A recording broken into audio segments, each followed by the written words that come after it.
How to lock the taskbar in Windows 10. Hey everyone, what's up?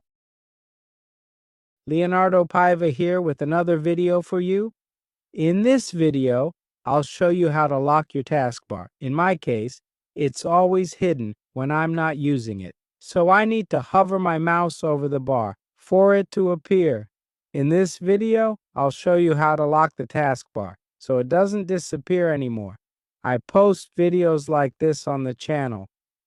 There are other related videos already. Subscribe, like.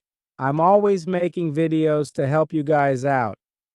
All right, folks, let's get started. To lock your taskbar, right-click on it and click on the last option, Personalize. Then go to the side menu here and click on the last option, Taskbar.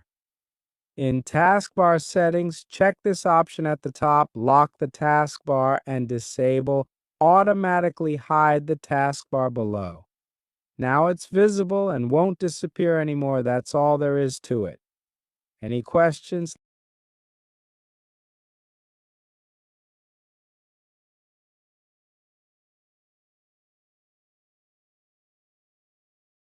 Leave them in the comments. Subscribe for more tutorials.